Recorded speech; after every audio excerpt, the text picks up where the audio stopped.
ಪ್ರಧಾನಿ ನರೇಂದ್ರ ಮೋದಿ ತಮ್ಮ ಜನಪ್ರಿಯ ಆಕಾಶವಾಣಿಯ ಮನ್ ಕಿ ಬಾತ್ ಕಾರ್ಯಕ್ರಮದಲ್ಲಿಂದು ಹಲವು ವಿಷಯಗಳನ್ನು ಹಂಚಿಕೊಂಡರು.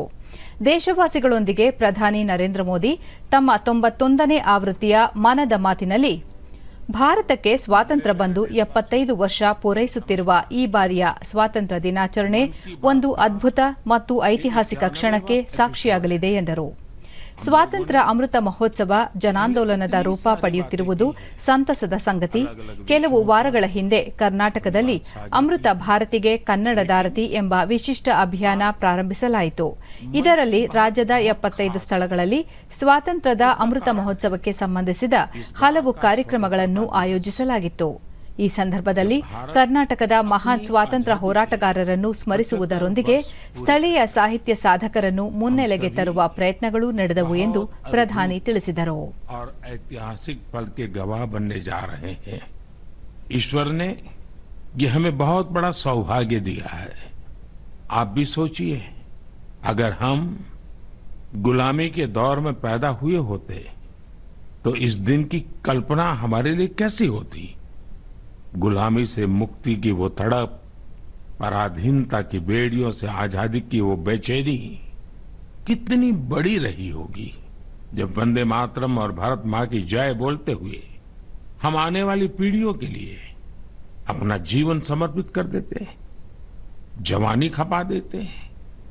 अब से कुछ हफ्ते पहले कर्नाटका में ಆಜಾದಿ ಕಾ ಅಮೃತ ಮಹೋತ್ಸವ ಅಂಗವಾಗಿ ದೇಶಾದ್ಯಂತ 24 ರಾಜ್ಯಗಳ 75 ನಿಲ್ದಾಣಗಳನ್ನು ಗುರುತಿಸಿ ಅತ್ಯಂತ ಸುಂದರವಾಗಿ ಅಲಂಕರಿಸಲಾಗುತ್ತಿದೆ. ಇವುಗಳಲ್ಲಿ ಹಲವು ರೀತಿಯ ಕಾರ್ಯಕ್ರಮಗಳನ್ನು ಆಯೋಜಿಸಲಾಗುತ್ತಿದೆ ಎಂದರು.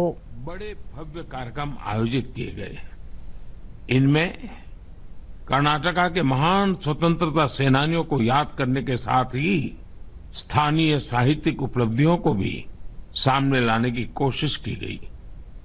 साथियों, इसी जुलाई में एक बहुत ही रोचक प्रयास हुआ है. ಆಜಾದಿ ಕಾ ಅಮೃತ ಮಹೋತ್ಸವ ಅಂಗವಾಗಿ ದೇಶಾದ್ಯಂತ 24 ರಾಜ್ಯಗಳ 75 ರೈಲು ನಿಲ್ದಾಣಗಳನ್ನು ಗುರುತಿಸಿ ಅತ್ಯಂತ ಸುಂದರವಾಗಿ ಅಲಂಕರಿಸಲಾಗುತ್ತಿದೆ.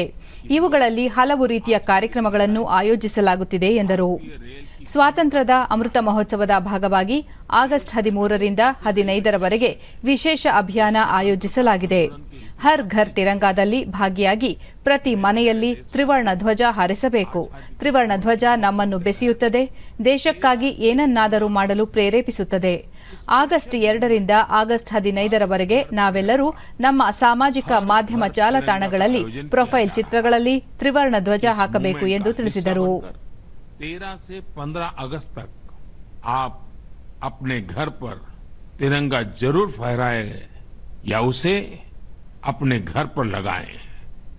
तिरंगा हमें जोड़ता है, हमें देश के लिए कुछ करने के लिए प्रेरित करता है. कोरोना के खिलाफ लड़ाई में ಕೊರೋನಾ ವಿರುದ್ಧದ ಹೋರಾಟದಲ್ಲಿ ಆಯುಷ್ ಪದ್ಧತಿ ಜಾಗತಿಕ ಮಟ್ಟದಲ್ಲಿ ಪ್ರಮುಖ ಪಾತ್ರ ವಹಿಸಿದೆ. ಪ್ರಪಂಚದಾದ್ಯಂತ ಆಯುರ್ವೇದ ಮತ್ತು ಭಾರತೀಯ ಔಷಧದ ಬಗ್ಗೆ ಆಸಕ್ತಿ ಹೆಚ್ಚುತ್ತಿದೆ. ಆಯುಷ್ ಉತ್ಪನ್ನಗಳ ರಫ್ತು ಪ್ರಮಾಣ ದಾಖಲೆಯ ಬೆಳವಣಿಗೆ ಕಂಡಿದೆ. ಈ ವಲಯದಲ್ಲಿ ಅನೇಕ ಹೊಸ ಸ್ಟಾರ್ಟ್ಅಪ್ಗಳು ಹೊರಹೊಮ್ಮುತ್ತಿರುವುದು ಸಂತಸದ ಸಂಗತಿ ಎಂದರು. कई नए स्टार्टअप्स भी सामने आ रहे हैं कि कोरोना काल में औषधीय पौधों पर रिसर्च में भी बहुत वृद्धि हुई है. इस बारे में बहुत सी रिसर्च स्टडीज पब्लिश हो रही हैं. निश्चित रूप से एक अच्छी शुरुआत है. साथियों, ಜೇನುತುಪ್ಪದ ಸವಿ ರೈತರ ಬದುಕನ್ನು ಬದಲಾಯಿಸುತ್ತಿದೆ, ಅವರ ಆದಾಯವನ್ನು ದ್ವಿಗುಣಗೊಳಿಸುತ್ತಿದೆ. ಕರ್ನಾಟಕದ ರೈತ ಮಧುಕೇಶ್ವರ ಹೆಗಡೆ ಅವರು 50 ಜೇನುನೊಣಗಳ ಕಾಲೋನಿಗಳಿಗೆ ಕೇಂದ್ರ ಸರ್ಕಾರದಿಂದ ಸಹಾಯಧನ ಪಡೆದಿದ್ದು ಇಂದು ಅವರು 800ಕ್ಕೂ ಹೆಚ್ಚು ಕಾಲೋನಿಗಳನ್ನು ಹೊಂದಿದ್ದಾರೆ ಎಂದರು. ದೇಶದಲ್ಲಿ ವಿವಿಧ ರಾಜ್ಯಗಳಲ್ಲಿ ಆದಿವಾಸಿ ಸಮುದಾಯದ ಅನೇಕ ಪಾರಂಪರಿಕ ಜಾತ್ರೆಗಳು ಕೂಡ ನಡೆಯುತ್ತಿವೆ. ಇವುಗಳಲ್ಲಿ ಕೆಲವು ಜಾತ್ರೆಗಳು ಬುಡಕಟ್ಟು ಸಂಸ್ಕೃತಿಯೊಂದಿಗೆ ತಳುಕು ಹಾಕಿಕೊಂಡಿದ್ದರೆ ಕೆಲವು ಜಾತ್ರೆಗಳು ಬುಡಕಟ್ಟು ಇತಿಹಾಸ ಹಾಗೂ ಪರಂಪರೆಗೆ ಸಂಬಂಧಿಸಿದ್ದಾಗಿದೆ ಎಂದರು. हमारे देश में अलग अलग राज्यों में आदिवासी समाज के भी कई पारंपरिक मेले होते हैं. इनमें से कुछ मेले आदिवासी संस्कृति से जुड़े हैं तो कुछ का आयोजन आदिवासी इतिहास और विरासत से जुड़ा है. जैसे कि आपको अगर ಏಕ मौका ಭಾರತ मिले, ಶ್ರೇಷ್ಠ ಭಾರತ ಭಾವನೆಯನ್ನು ಬಲಿಷ್ಠವಾಗಿಸಲು ಅತ್ಯಂತ ಅಗತ್ಯವಾಗಿದೆ ಎಂದರು. ಆಟಿಕೆಗಳ ರಫ್ತಿನಲ್ಲಿ ಪವರ್ ಹೌಸ್ ಎನಿಸುವ ಸಾಮರ್ಥ್ಯ यात्रा मेला देखने जरूर जाइए। इन छोटे उद्यमियों के बनाए खिलौने ಆಟಿಕೆಗಳ ರಫ್ತಿನಲ್ಲಿ ಪವರ್ ಹೌಸ್ ಎನಿಸುವ ಸಾಮರ್ಥ್ಯ ಭಾರತಕ್ಕೆ ಇದೆ. ಸ್ಥಳೀಯ ಆಟಿಕೆಗಳು ಪರಂಪರೆ ಹಾಗೂ ಪ್ರಕೃತಿ ಎರಡಕ್ಕೂ ಅನುಗುಣವಾಗಿರುತ್ತದೆ, ಪರಿಸರ ಸ್ನೇಹಿಯಾಗಿರುತ್ತವೆ. ಇಂದು ನಿಮ್ಮೊಂದಿಗೆ ಭಾರತೀಯ ಆಟಿಕೆಗಳ ಯಶಸ್ಸನ್ನು ಹಂಚಿಕೊಳ್ಳಲು ಬಯಸುತ್ತೇನೆ. ಬೆಂಗಳೂರಿನಲ್ಲಿ ಶೂಮಿ ಆಟಿಕೆಗಳ ಹೆಸರಿನ ನವೋದ್ಯಮ ಪರಿಸರ ಸ್ನೇಹಿ ಆಟಿಕೆಗಳತ್ತ ಗಮನ ಹರಿಸುತ್ತಿದೆ. ನಾವೆಲ್ಲರೂ ಸೇರಿ ಭಾರತೀಯ ಆಟಿಕೆಗಳನ್ನು ವಿಶ್ವದೆಲ್ಲೆಡೆ ಮತ್ತಷ್ಟು ಜನಪ್ರಿಯಗೊಳಿಸೋಣ. ಇದರೊಂದಿಗೆ ಹೆಚ್ಚು ಹೆಚ್ಚು ಭಾರತೀಯ ಆಟಿಕೆಗಳನ್ನು ಪದಬಂಧಗಳನ್ನು ಖರೀದಿಸಬೇಕು ಎಂದು ತಿಳಿಸಿದರು. पर फोकस कर रहा है। गुजरात में आर्किड जू company AR based flash cards और एआर बेस्ड स्टोरी बुक्स बना रही है। पुणे की कंपनी फन्वेंशन लर्निंग खिलौने और एक्टिविटी पजल्स के जरिए साइंस, टेक्नोलॉजी और मैथ्स में बच्चों की दिलचस्पी बढ़ाने में जुटी है। मैं खिलौनों की दुनिया में शानदार काम कर रहे ऐसे सभी मैन्युफैक्चरर्स को, स्टार्टअप्स को बहुत बहुत बधाई देता हूं। आइए हम सब मिलकर भारतीय खिलौनों को दुनिया भर में और अधिक लोकप्रिय बनाएं। इसके साथ ही मैं अभिभावकों से भी आग्रह करना चाहूंगा कि वे अधिक से अधिक भारतीय खिलौने, पजल्स और गेम्स खरीदें। इसी महीने ಇಂದು ಯುವ ಜನತೆ ಪ್ರತಿಯೊಂದು ಕ್ಷೇತ್ರದಲ್ಲೂ ದೇಶ ಹೆಮ್ಮೆ ಪಡುವಂತೆ ಮಾಡುತ್ತಿದೆ. ಇದೇ ತಿಂಗಳು ಪಿವಿ ಸಿಂಧು ಅವರು ಸಿಂಗಾಪುರ್ ಓಪನ್ನಲ್ಲಿ ಚೊಚ್ಚಲ ಪ್ರಶಸ್ತಿ ಗಳಿಸಿದ್ದಾರೆ.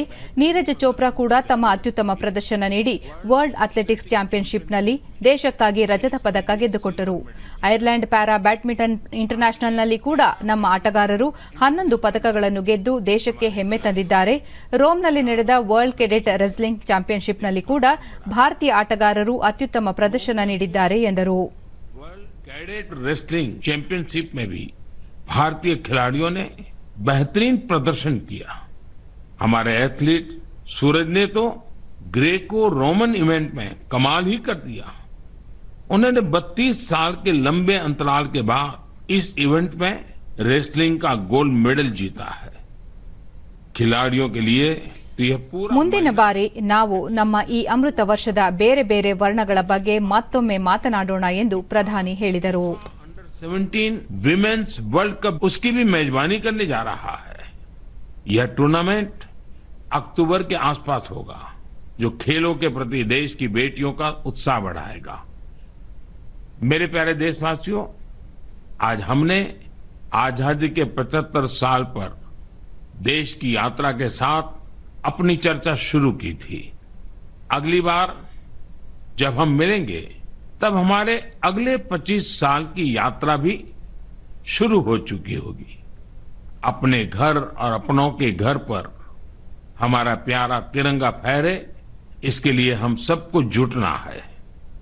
आपने इस बार स्वतंत्रता दिवस को कैसे मनाया?